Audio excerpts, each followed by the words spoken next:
If a bunch of teenagers broke into the house late at night and all they had was a flashlight, what would that experience be? Would it be like we saw in Scooby-Doo? The pictures in the eyes seemed to move and dark shadows lurked around every corner. My home is this display case that I try to fill with things that I find inspiring or beautiful or interesting.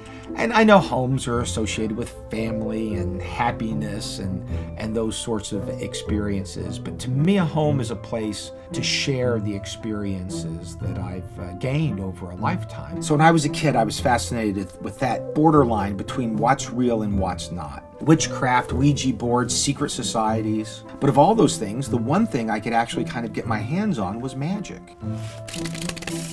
I've loved magic since I was like 4 years old. We've got posters going back to the late 1800s, props that were used by famous magicians.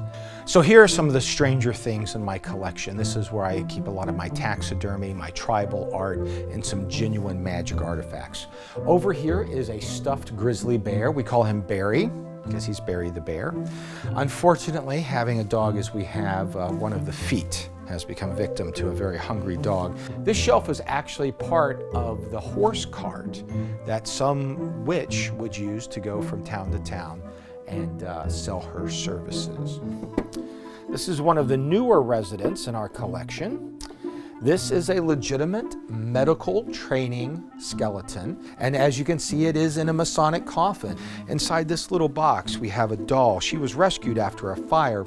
She's believed to be possessed. Sometimes we can actually hear her scratching from inside. Flying over my head is a piece of magic history. Howard Thurston toured with the Wonder Show of the Universe, the largest magic show of its kind in the early 1900s.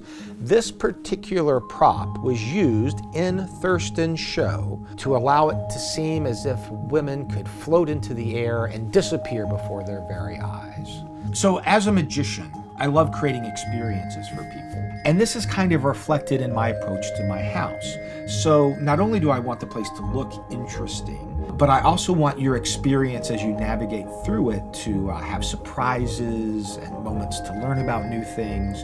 My house is designed to be an immersive experience for the people that come in. It's like a magic prop. It's part of my show, but it's a show that doesn't happen on stage. It's the show that I live. And I love bringing people into the house and giving them an inside look to the magic that's hidden in the corners.